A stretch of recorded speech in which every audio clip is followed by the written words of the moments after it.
మన Telugu Titans team చరిత్ర తిరగరాసింది. బెంగళూరు బుల్స్తో జరిగిన మినీ క్వాలిఫైర్ మ్యాచ్లో మన వాళ్ళు 5 పాయింట్ల తేడాతో ఒక అద్భుత విజయాన్ని సాధించారు. మరీ ముఖ్యంగా మన టైటన్స్ టీం ఇప్పటివరకు ప్లే ఆఫ్స్లో ఒక్క మ్యాచ్ కూడా గెలవలేదు. సీజన్ 2 మరియు సీజన్ 4లో సెమీఫైనల్ వరకు వెళ్లారు, బట్ ఆ 2 మ్యాచ్లు ఓడిపోయారు. అండ్ ఇప్పుడు చూసుకుంటే మళ్ళీ 9 ఏళ్ల తర్వాత ప్లే ఆఫ్స్కు క్వాలిఫై అయిన మన టీం ఫస్ట్ టైం మ్యాచ్ గెలిచారు ప్లే ఆఫ్స్లో. సో నిజంగా తెలుగు టైటన్స్ ఫ్యాన్స్ అందరికీ ఇది గర్వపడే విషయం. పర్టికులర్గా ఈ మ్యాచ్లో మన వాళ్ళ పర్ఫార్మెన్స్ టాప్ మ్యాచ్లో ఉంది. At the same time presence of mind బాగా ఉపయోగించారు. అది కూడా చివరి 10 మినిట్స్లో గేమ్ను డామినేట్ చేసిన విధానం అయితే నెక్స్ట్ లెవెల్ అని చెప్పుకోవాలి. సో ఈ మ్యాచ్లో మన టైటన్స్కి హీరోస్ అయితే రైడర్సే. మరోసారి భరత్ హుడా, విజయ్ మాలిక్ అండ్ చేతన్ సాహు వీళ్ళ ముగ్గురు కూడా అద్భుతమైన రైడింగ్ చేశారు. పర్టికులర్గా ముందు చెప్పినట్టు చివరి 10 మినిట్స్లో అయితే విజయ్ మాలిక్ మరియు భరత్ హుడా ఇద్దరు అల్లాడించేశారు. ఒకవైపు భరత్ వల్లి కంటిన్యూస్గా టచ్ పాయింట్లు తెచ్చేవాడు, వేరేజ్ విజయ్ మాలిక్ బోనస్గా బాద్షా. అసలు బోనస్ పాయింట్స్ను ఎలా స్నీక్ చేసేవాడంటే బుల్స్ యొక్క డిఫెండర్స్కు ఆన్సర్సే లేవు. క్రూషియల్ టైంలో చాలా కామ్గా రైడింగ్కి వెళ్ళి సింపుల్గా బోనస్ పాయింట్లు తెచ్చేసేవాడు. సో మన కెప్టెన్ విజయ్ మాలిక్ అయితే మరోసారి తన బ్రిలియన్స్ చూపించాడు, సూపర్ 10 స్కోర్ చేశాడు. అది కూడా సూపర్ 10లో చూసుకుంటే 8 బోనస్ పాయింట్లు ఉన్నాయి, 2 టచ్ పాయింట్లు ఉన్నాయి. సో క్లియర్లీ మ్యాచ్లో విజయ్ మాలిక్ భరత్ హుడాకి ఎక్సలెంట్ సపోర్ట్ ఇచ్చాడు. Whereas the show stealer Bharat Hooda mind blowing raiding చేశాడు. ఫస్ట్ 30 మినిట్స్ అయ్యేసరికి గేమ్ కంప్లీట్లీ ఈక్వల్గా ఉంది. మన వాళ్ళు ఎన్ని పాయింట్స్ సాధించారో బెంగళూరు బుల్స్ కూడా అన్ని పాయింట్స్ సాధించారు. బట్ మన ప్లేయర్స్ చూసుకుంటే కాస్త బ్యాక్ ఫుట్ మీదకి వెళ్ళడం చూసాం. పర్టికులర్గా డిఫెన్స్ కొంతవరకు షేకీగా కనిపించింది. ఇన్ఫాక్ట్ సెకండ్ హాఫ్లో మొత్తం డిఫెండర్స్ని మార్చడం చూసాం. అజిత్ పవార్ ఒక్కడే ఉన్నాడు. వేరే శుభాం సిండే ప్లేస్లో శంకర్ గడేని తీసుకొచ్చారు. అలాగే అంకిత్ ప్లేస్లో అమన్ను, అలాగే అవి దోహాన్ ప్లేస్లో సాగర్ రావుల్ని తీసుకొచ్చారు.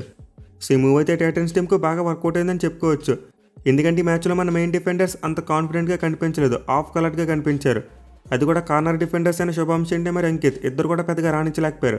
దీంతో మన కోచ్ కిషన్ కుమార్ రెడ్డి గారు సెకండ్ హాఫ్లో రిస్క్ తీసుకున్నారు. అదే గత మ్యాచ్లో చూసుకుంటే మన డిఫెన్స్ ఎలా ఉన్నా సరే అంత ఎక్కువ మార్పులు చేసేవారు కాదు. కానీ మ్యాచ్లో మాత్రం బ్యాకప్ ప్లేయర్స్ మీద నమ్మకం పెట్టి మార్పులు చేసే విషయంలో వెనకడుగు వేయలేదు. అండ్ మన బ్యాకప్ డిఫెండర్స్ కూడా ఆ నమ్మకాన్ని నిలబెట్టుకున్నారు. ముగ్గురు కలిసి టోటల్గా 5 ట్యాకిల్ పాయింట్స్ సాధించారు. అయితే ముందు చెప్పినట్టే చివరి 10 మినిట్స్ వరకు గేమ్ ఈక్వల్గానే ఉంది. బట్ సెకండ్ హాఫ్లో టైమ్అవుట్ తర్వాత భరత్ హుడా స్టెప్ అప్ అయ్యాడు. అది కూడా మామూలుగా కాదు, బేభత్సం చేశాడని చెప్పుకోవాలి. అసలు వెళ్ళిన ప్రతి రైడ్లో కూడా పాయింట్ తెచ్చేసేవాడు. మేలీ తన రీచ్ను ఎక్సలెంట్గా యూజ్ చేసుకున్నాడు.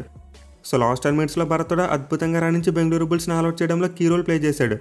అండ్ ఈ టైంలో విజయ్ మాలిక్ కూడా బోనస్ పాయింట్స్తో భరత్ హుడాకు చాలా మంచి సపోర్ట్ చేశాడు. ఈవెన్ డిఫెండర్స్ కూడా పేషెన్స్ చూపించడం చూసాం. ముందు సాగర్ రావల్ అలీరాజా రైడింగ్కి వచ్చినప్పుడు కాస్త టెంప్ట్ అయి పాయింట్లు ఇచ్చాడు. బట్ లాస్ట్ 3 మినిట్స్లో అలీరాజాకి ఎగనెస్ట్గా పేషెన్స్ చూపించడం చూసాం. అతనికి ఈజీగా బోనస్ పాయింట్స్ ఇవ్వలేదు, అలాగే టచ్ పాయింట్స్ కూడా ఎక్కడ ఇవ్వలేదు. సో నార్మల్గానే అలీరాజా ఒక టెంప్టింగ్ రైడర్, అంటే తన ఫేక్ మూవ్స్తో డిఫెండర్స్ని బాగా టెంప్ట్ చేస్తాడు. బట్ ఈ మ్యాచ్లో అతని పప్పులు ఉడకలేదు. మన డిఫెండర్స్ చివరిలో చాలా పేషెన్స్గా ఆడారు.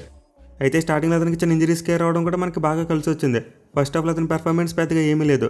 అదర్వైజ్ బుల్స్ టీం మన టైటన్స్ని ఆల్అౌట్ చేసింది. అండ్ ఆ టైంలో కానీ అలీరాజా టాప్ గేర్ ఆడుంటే వాళ్ళు ఖచ్చితంగా లీడ్లోకి వెళ్ళిపోయారు. బట్ ఫస్ట్ హాఫ్లో అతను ఎక్కువ పాయింట్లు తేలేకపోవడం వల్ల స్కోర్ డిఫరెన్స్ ఈక్వల్గానే ఉంటూ వచ్చింది. సో ఈ మ్యాచ్లో మన డిఫెండర్స్ కొంతవరకు టెంటేటివ్గానే కనిపించినప్పటికీ క్రూషియల్ టైంలో బాగా స్టెప్అప్ అయ్యారు.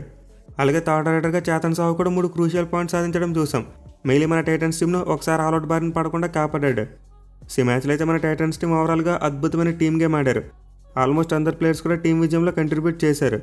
బట్ హీరోస్ మాత్రం భరత్ హుడా మరియు విజయ్ మాలిక్ ఇద్దరు సూపర్ 10 స్కోర్ చేసి మన టైటన్స్ టీంకి ఒక హిస్టారిక్ విజయాన్ని అందించారు. ఇక విజయం ద్వారా అయితే మన టైటన్స్ టీం ఎలిమినేటర్ 3లోకి ఎంటర్ అయ్యారు. అండ్ ఈ మ్యాచ్ మంగళవారం రోజు జరగబోతుంది. అయితే ఈ మ్యాచ్లో మన అపోనెంట్ మాత్రం ఇంకా ఫిక్స్ అవ్వలేదు. ఈరోజు ఎలిమినేటర్ 2 జరగబోతుంది, Patna pirates versus Bengaluru bulls. ఈ మ్యాచ్లో ఎవరైతే గెలుస్తారో వాళ్ళే మనకు అపోనెంట్గా వస్తారు రేపటి మ్యాచ్లో. బట్ ఎనిమిది మ్యాచ్లు అయితే మోస్ట్లీ టైటన్స్ టీంకి ఎంతో కొంత అడ్వాంటేజ్ ఉంటుంది. ఎందుకంటే బోత్ పాట్నా పైరేట్స్ మరియు బెంగళూరు బుల్స్ 2 జట్లు కూడా కంటిన్యూస్గా మ్యాచ్లు ఆడబోతున్నాయి ఇప్పుడు. ఇన్ఫాక్ట్ పాట్నా పైరేట్స్ అయితే ఈరోజు వరుసగా మూడో మ్యాచ్ ఆడబోతున్నారు. వేరేజ్ బెంగళూరు బుల్స్ వరుసగా 2వ మ్యాచ్ ఆడబోతున్నారు. దీంతో రేపు బెంగళూరు బుల్స్ క్వాలిఫై అయితే వాళ్ళకి వరుసగా 3వ మ్యాచ్ అవుద్ది. అదే పాట్నా వస్తే వాళ్ళకి వరుసగా 4వ మ్యాచ్ అవుద్ది. వేరేజ్ మన టైటన్స్ టీంకి ఒక రోజు గ్యాప్ వచ్చింది. సో దీంతో మన టైటన్స్ టీం కనుక రోజు గేమ్ను బాగా అబ్జర్వ్ చేసి మంచిగా ప్లాన్ చేసుకుంటే రేపు ఈజీగా గెలిచేందుకు అవకాశాలు ఉంటాయి. అండ్ దెన్ ఎలిమినేటర్ 3 గెలిస్తే క్వాలిఫైర్ 2కి వెళ్తారు, అక్కడ కూడా గెలిస్తే ఫైనల్కి వెళ్తారు. సో మన టైటన్స్ టీం ఫైనల్కి వెళ్ళాలంటే 2 మ్యాచ్లు గెలవాలి.